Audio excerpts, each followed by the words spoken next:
नमस्कार, लोकमंच न्यूज में आपका स्वागत है। मैं हूं राकेश। बिहार में विपक्ष लगातार सरकार पर हमले बोल रहा है, चाहे वो कानून व्यवस्था का मुद्दा हो या शराबबंदी के फेल होने का। तेजस्वी यादव लगातार मुख्यमंत्री नीतीश कुमार को घेर रहे हैं। कई बार सत्ता पक्ष के पास विपक्ष के कुछ सवालों का जवाब होता भी नहीं है।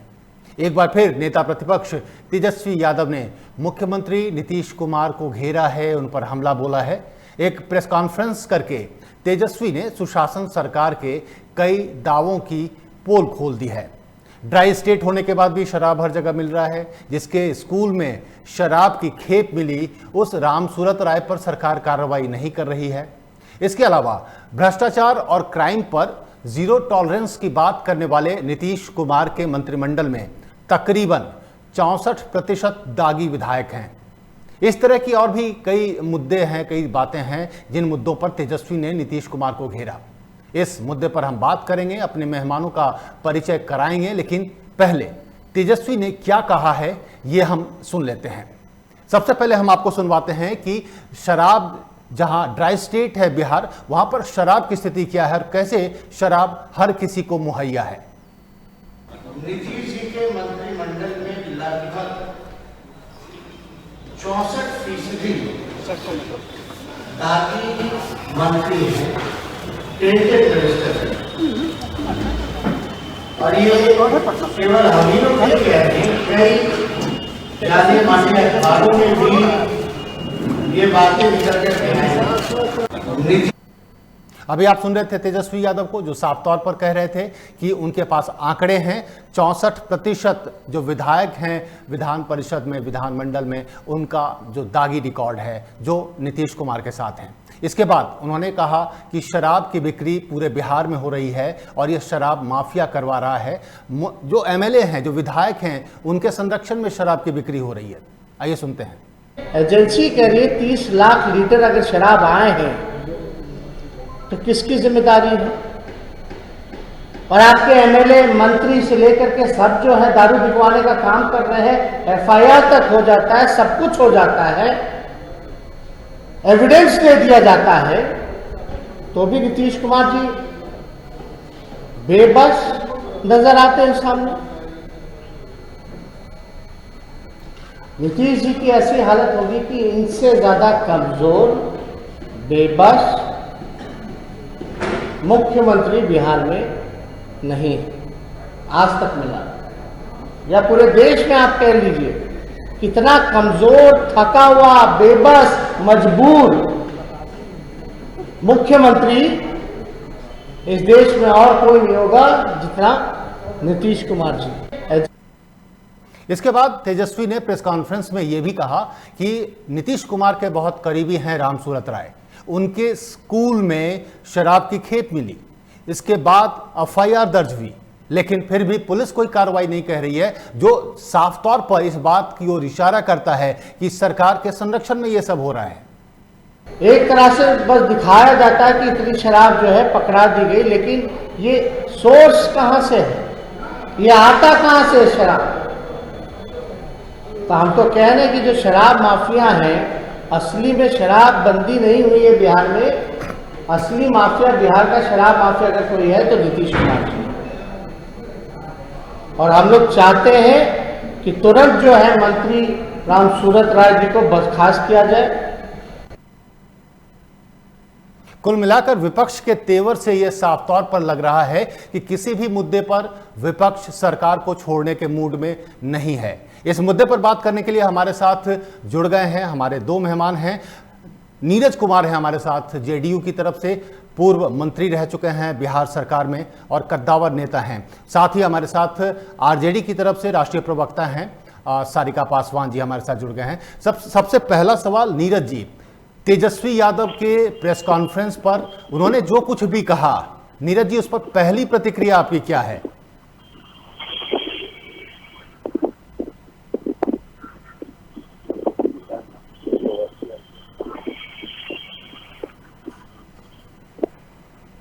नीरज जी, आप हमें सुन पा रहे हैं? नीरज जी, हमारी आवाज आप तक पहुंच पा रही है? हाँ, पहुंच गई। नीरज जी, मेरा पहला सवाल यह था कि प्रेस कॉन्फ्रेंस तेजस्वी ने किया और सरकार को कई मुद्दों पर घेरा, सरकार पर एक तरीके से सीधे तौर पर उसने उंगली उठाई तेजस्वी यादव ने।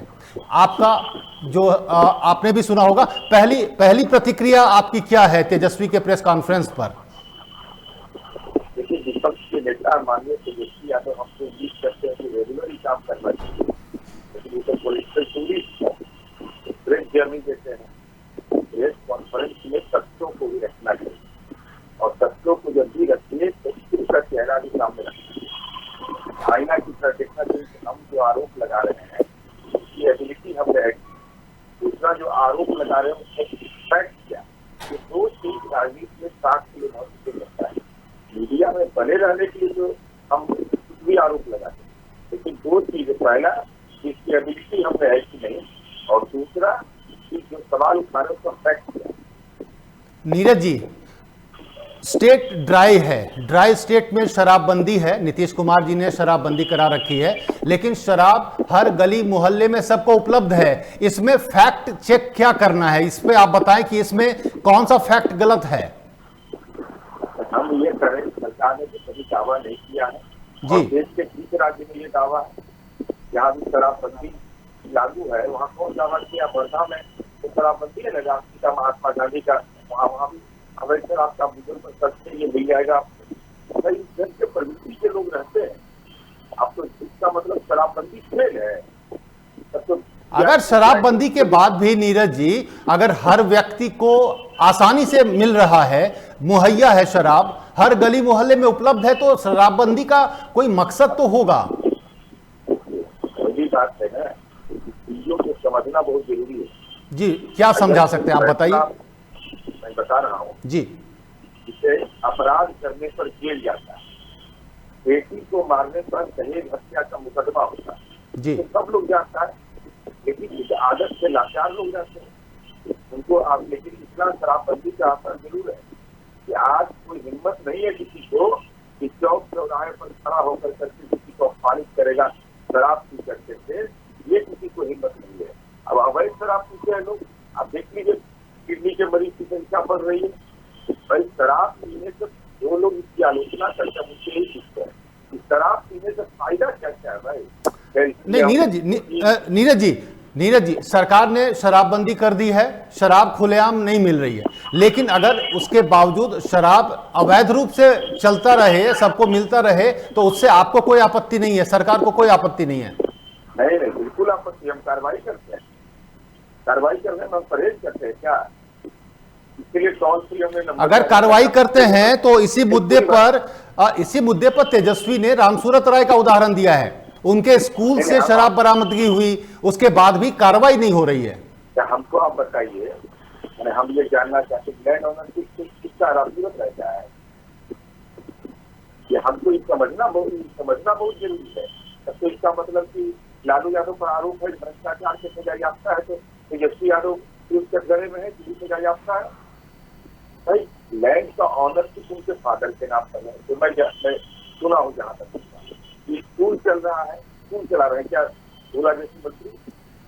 अगर उनकी उपस्थिति में तेजस्वी यादव ने डॉक्यूमेंट दिखाया है, डॉक्यूमेंट प्रेस कॉन्फ्रेंस में, Neeraj sir, document press conference में तेजस्वी ने दिखाया, उस स्कूल में डायरेक्टर हैं रामसूरत राय।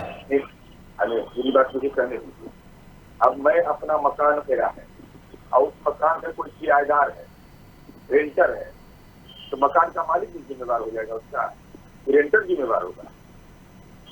मैं ये कह रहा हूँ कि अगर कंपनी लॉ भी आप देखिएगा तो सब जो ऑपरेटिव पार्ट है ना, तो कौन कौन लोग की भूमिका में रहते, इसलिए हमारा और इसके बाद महत्वपूर्ण यह है कि भाई FIR हुआ कि नहीं। मैं ये पूछ रहा हूँ, इनके राज में तो FIR नहीं होता था, FIR हुआ ना जी। मंत्री रहे चाहे कोई रहे, आपके परिजन भी अगर है और वहाँ शराब की बरामदगी हुई, हमारी पुलिस गई ना, पुलिस ने कार्रवाई किया ना, FIR दर्ज किया ना, लेकिन माननीय नेता जरा बता दें इतिहास अपराध की लंबी, इन पर भी तो FIR हुआ था। आपको याद होगा पूर्णिया के मामले में, महानदी के मामले में SC/ST का मुकदमा, 120 का मुकदमा, मर्डर केस। इनको भी कहना चाहिए कि भाई हमको क्यों नहीं जेल भेज रहे हैं, दूसरे के लिए दूसरा पैमाना है, अपने लिए दूसरा पैमाना है। ये नहीं होता। पुलिस का काम है जांच करना। हाँ, उसमें आपको अगर लगता है कि इसमें कहीं लैप्सेज हो रहा है, आप उसको कानून के प्रावधान के साथ बोलिए। लेकिन सारिका जी, सर नीरज जी एक बार सारिका जी से जवाब ले ले। सारिका जी, नीरज जी का साफ तौर पर कहना है कि किसी भी आरोप पर पुलिस कार्रवाई करती है, चाहे रामसूरत राय का मुद्दा हो या कोई भी मुद्दा हो, सरकार कार्रवाई करती है, पुलिस अपना काम करती है। ऐसे में तेजस्वी यादव के आरोपों का कोई आधार नहीं है, कोई फैक्ट नहीं है उनके पास। सबसे तो पहले मैं इनके एक प्रश्न का जवाब दे दूं, जो अभी ये कह रहे थे कि पहले तो ये देखना चाहिए कि पूछने वाला, प्रश्न पूछने वाला व्यक्ति कौन है। तो शायद इसकी जानकारी नहीं, तो मैं बता दूं कि वो नेता प्रतिपक्ष तेजस्वी यादव है। और उन्होंने ये भी बात कहा, वजूद की बात कही, तो ये वही पार्टी है राष्ट्रीय जनता दल जिसको बिहार में नंबर 1 पार्टी बनाया, और ये उस पार्टी से बिलोंग करते हैं जिसको बिहार की जनता ने इनका लताड़ा है और तीसरे नंबर की पार्टी बता के छोड़ दिया है। और अभी स्थिति ये है कि सरकार पे तो बैठ गए हैं ये लोग, ताजपोशी तो बिल्कुल हो गई है, कांटों भरी ताजपोशी है, और वो अभी चलाना मुश्किल हो रहा है। और इसका प्रमाण देखिए, ये जो शराबबंदी है ये निहायत ही फ्लॉप रहा बिहार में। घर घर सीडी डिलीवर हो रहा है यहाँ पे बिहार के आज नौजवान जो है इस कारोबार में फंसे हुए, कह लीजिए कि कैरियर बने हुए हैं वो। और ये बहुत बड़ा रैकेट है जो बिहार में चल रहा है। आज शराबबंदी के नाम पे एक शराब का कहते हैं कि व्यापार चल रहा है, एक पैरेलल व्यापार चल रहा है, जो एक रेवेन्यू जो सरकार को जारी थे वो ना जाकर एक अवैध रूप में ये कारोबार चल रहा है।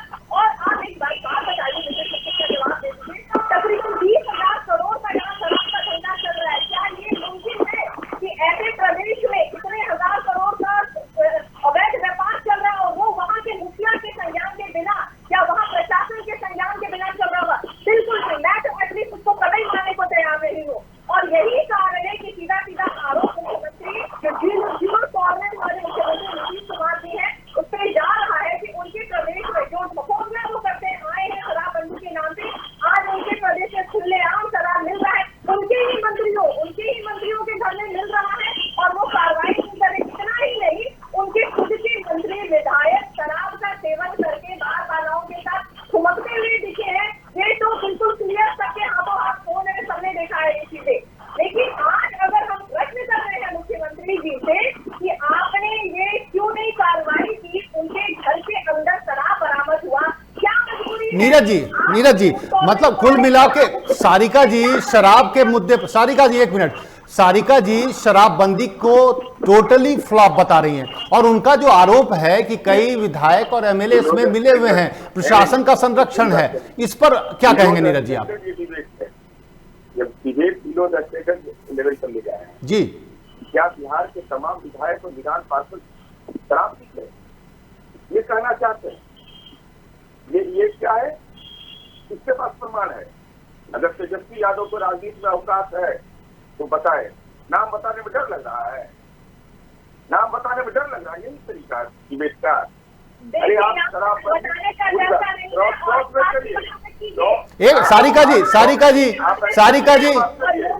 सारिका जी आप बात पूरी होने दीजिए। सारिका जी एक मिनट शांत हो जाइए, नीरज जी को बात पूरी कर लेने दीजिए। आपके बीच में उन्होंने बिल्कुल नहीं टोका था, नीरज जी को बोलने दीजिए।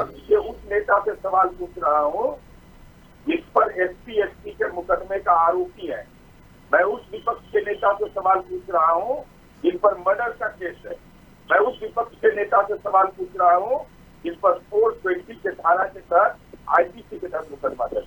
तो क्या लीडर ऑफ अपोजिशन वो नहीं रहेंगे? अगर ये मुकदमा दर्ज होने का आधार बना रहे हैं तो इसका मतलब तो उनको भी नहीं रहना चाहिए। मैं पूछ रहा हूँ, क्या सवाल पूछे कि अगर मुकदमा को आधार आप बनाते हैं तो क्या लीडर ऑफ अपोजिशन पर यह मुकदमे दर्ज है? अगर मुकदमे दर्ज है तो वह संवैधानिक पद पर है।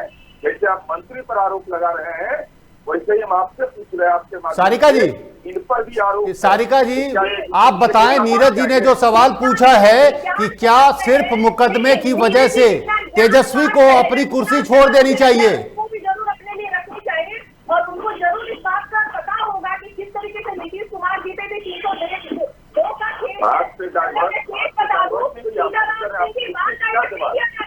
सारिका जी एक मिनट, सारिका जी एक मिनट सुन लीजिए, पहले आप सुन लीजिए।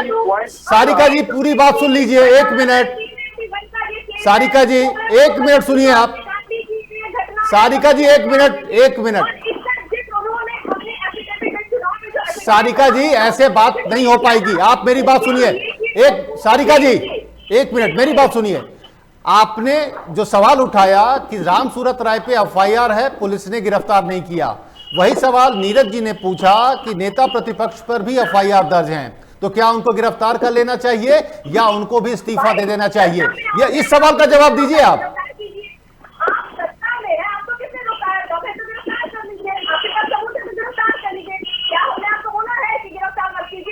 इस्तीफे की बात पर जवाब दीजिएगा सारिका जी, इस्तीफे के जवाब। राम सूरत राय का इस्तीफा मांगा तेजस्वी यादव ने, वही बात नीरज जी पूछ रहे हैं, अगर उनके ऊपर भी मामले हैं तो क्या उनको इस्तीफा दे देना चाहिए तेजस्वी यादव को? देखिए, ये बात घुमाने की कोशिश ना करें। अभी इसको, इस बात का जो अहम बात है, हम तो देखिए कानून संगत वाले लोग हैं, जो कानून के तहत जो प्रक्रिया होगी उसके लिए हमेशा खड़े रहते हैं, हम उससे पीछे हटने वाले नहीं है। लेकिन बात अभी है कि जो शराब बरामदगी हुई है इनके मंत्री के आवाज से, वो क्यों नहीं कार्रवाई कर पा रहे? क्या करें उसको की कार्रवाई नहीं कर पा रहे? जो 024 वाले मुख्यमंत्री। नीरज जी चलिए, सारिका जी ये बात पहुंच गई आपकी। एक सवाल और नीरज जी से ले लूं। Neeraj ji, law and order corruption, Neeraj ji एक सवाल का जवाब लिख लीजिए जी। क्या शराबबंदी के पक्ष में या शराबबंदी के कानून को और धारदार और कारगर बनाने के पक्ष में राष्ट्रीय जनता दल? दो बात है, शराबबंदी के पक्ष में है कि नहीं, पहला सवाल।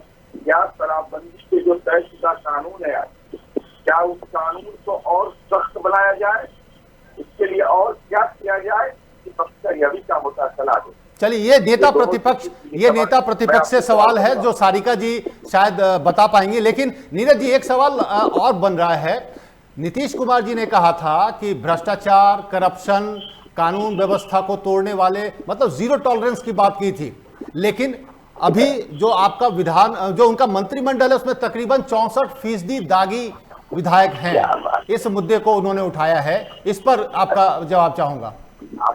आपको याद होगा माननीय सर्वोच्च न्यायालय ने क्या निर्देश दिया था कि आपराधिक छवि के लोगों को टिकट देने से परहेज करिए। याद करिए ना, चुनाव आयोग को ये निर्देश दिया गया था। और आप यह भी जानते हैं कि तथ्यों को छुपाने के आरोप में मुकदमे की क्वालिफिकेशन से और कौन पार्टी कह रही है?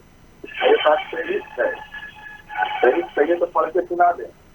SC/ST आरोप के राजद विधायक 5%, पोस्को एक्ट के आरोपी है 3%, महिलाओं के प्रति अपराध के आरोपी विधायक है 3%, किडनैपिंग और जबरन वसूली के आरोप, मर्डर केस के आरोपी है 11%, 420 के आरोपी है 18% और हत्या के प्रयास से 14%। ये राष्ट्रीय जनता दल का जन्म हॉरोस्कोप है।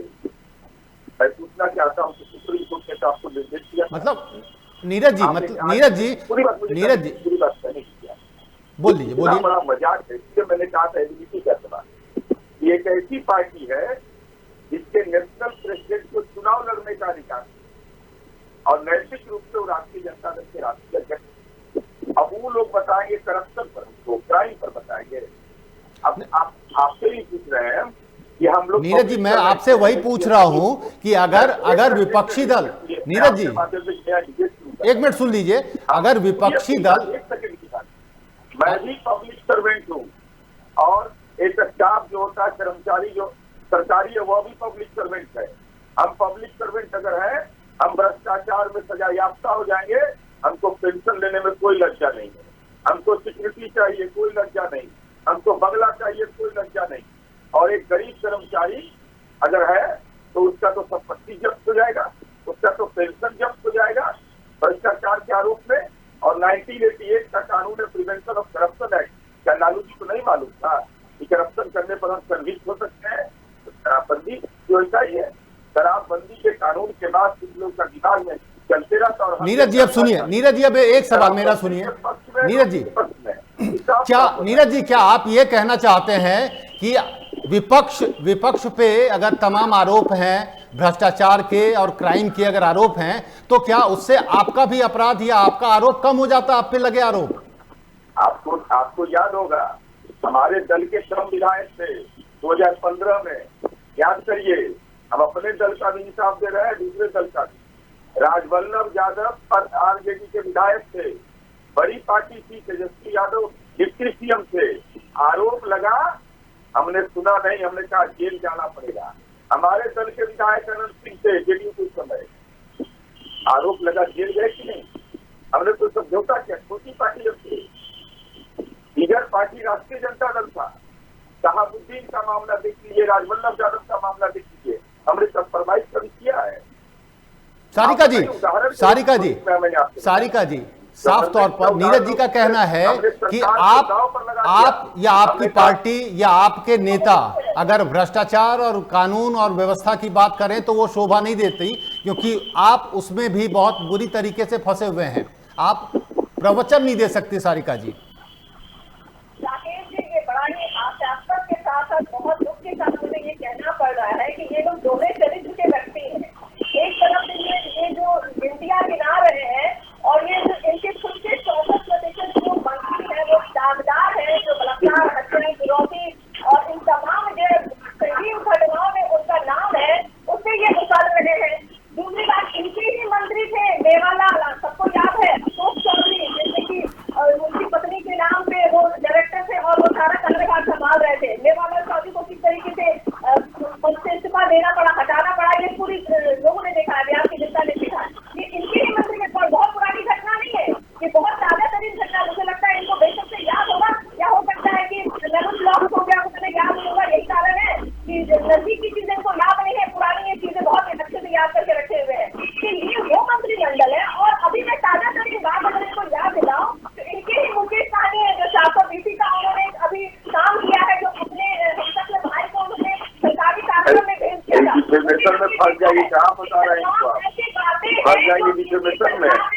15 सालों से ये है, सबने बताने का बात नहीं कीजिए। और जो इस अनंत सिंह की बात कर रहे हैं, वो अनंत सिंह जब इनकी पार्टी में थे तो इन्होंने सोने और चांदी से तोड़ने का प्रयास किया था। मतलब इनके साथ जब थे तो बड़े शरीफ थे, जब हमारे साथ आ गए तो वो दागदार हो गए। तो ये तो इनका दोहरा चरित्र है। ये लोग क्या बोलेंगे? ये लोग सत्ता के लोभी हैं, सत्ता में रहने के लिए और उनको लाइमलाइट में रखने के लिए ये किसी भी स्तर पे गिर सकते हैं। और यही गिरावट है जो आज जनता जदयू जो है वो 43 सीटों में सिमट के रह गई है। बिहार की जनता ने ठीक है सारिका जी, ठीक है। नीरज जी, क्या सचमुच में नीतीश जी के साथ भरोसे का संकट पैदा हो रहा है? सीटें घट गई हैं और घटने के आसार हैं। क्या भरोसे का संकट है? क्रेडिबिलिटी खत्म हो रही है, रिलायबिलिटी खत्म है, क्योंकि बड़का झूठा पार्टी को बोलने वाले खुद उनके साथ सरकार बना लिए, जिसको जंगल राज बोला लालू जी के साथ चले गए। तो क्या इस बार ये जो बात सारिका जी बोल रही हैं कि भरोसे के लायक नहीं है, क्या सच में ऐसा कुछ है? नीरज जी, पहले तो उनको बता दें कि अनंत सिंह विधायक जनता दल में थे, तब जेल गए, उनको नहीं मालूम है, जानकारी नहीं, एक मिनट सारिका जी, एक सवाल जो मैंने पूछ लिया, एक बार उसका जवाब ले लें। क्रेडिबिलिटी और भरोसे की बात, पार्टी के हम लोग स्पोक्स पर्सन है तो पार्टी का पक्ष रखना चाहिए। बिल्कुल। आप बताइए कि हमारे दल में कौन है महिला के प्रति अपराध के विधायक, उसको का कौन आरोपी है? बताइए। 498 के इनके लालू जी के बेटा है, 498 दहेज प्रताड़ना का आरोपी है। अरे सुनिए बात, नीरज जी, सारिका जी एक मिनट शांत हो जाइए। सारिका जी, बात एक एक करके हो सकती है। नीरज जी, कानून व्यवस्था के बाद मैंने सवाल ये किया था, जो सारिका जी ने सवाल उठाया कि भरोसे का संकट है, क्रेडिबिलिटी की बात है, क्या वो सच है? मैं आप उसके राजनीतिक संदर्भ अगर देखेंगे तो मैं यही सवाल आपसे शुरू में मैंने कहा था कि एबिलिटी का सवाल होता है, पात्रता का। अब कोई जेल के अंदर बैठा हुआ व्यक्ति कहे कि भ्रष्टाचार बढ़ गया है, कोई जेल के सेल में बैठा हुआ है वो कहेगा क्राइम बढ़ गया है, तो विश्वास करेगा? अरे अगर आपको क्रेडिबिलिटी के सवाल उठाते हैं, मैं उसके राजनीतिक इंटरप्रिटेशन में नहीं जा रहा हूँ, लेकिन मैं पूछ रहा हूँ। नीरज जी, अगला सवाल जो मैंने पूछा था, नीरज जी, अगला सवाल जो मैंने पूछा था, नीरज जी एक मिनट, सुन तो लीजिए, अब वो समय की तो कमी है। शराबबंदी के अगला बाद सवाल जो नीरज जी लोगों को मैंने नहीं पूछा था मालूम है। आपसे, उसमें मैंने बोला था कि क्या क्रेडिबिलिटी नीतीश जी की घटी है, भरोसे का संकट पैदा हुआ है जिस तरीके से उनकी इस बात सीट का- घटी है। क्या नीतीश कुमार जी पर भ्रष्टाचार का आरोप लगा है? क्या नीतीश कुमार जी पर वंशवाद का आरोप लगा है? क्या नीतीश कुमार जी ने नीतीश जी पर यह आरोप लगा है कि जिसको उन्होंने बड़का झूठा पार्टी बोला उसके साथ सरकार बना ली। नीतीश जी पर यह आरोप लगा कि जिसका जंगल राज बोला उसके साथ सरकार बना ली, ये आरोप है। मैं लालू यादव का पार्लियामेंट का भाषण आपको सुना दूंगा 1989 का, जिसमें लालू यादव ने कहा है कि भारतीय जनता पार्टी और आरएसएस सांप्रदायिक नहीं है, और यह भी कहा है कि भागलपुर का दंगा जो है वह मिथिला के ब्राह्मणों ने करवाया है। और रिकॉर्ड में बोल रहा हूँ, ऑन रिकॉर्ड, ये पार्लियामेंट में लालू यादव का बयान है। तो हम पूछना चाहते हैं कि सबसे समर्थन से सरकार बना लिए थे, सुविधा के अनुसार इसका नीतीश जी के क्रेडिबिलिटी से क्या मतलब है नीरज जी? नीरज जी, लालू यादव के बयान से नीतीश जी के क्रेडिबिलिटी का क्या लेना देना, उनके भरोसे का क्या लेना देना? क्यों जब ये बात कही जा रही है कि बड़ी पार्टी है, तो दोनों वैचारिक रूप से एक हैं क्या, लालू यादव और नीतीश कुमार? अरे मैं वही आ रहा हूँ आपकी जी। बातों पर ही आ रहा हूँ। भरोसे का संकट किसको करते हैं?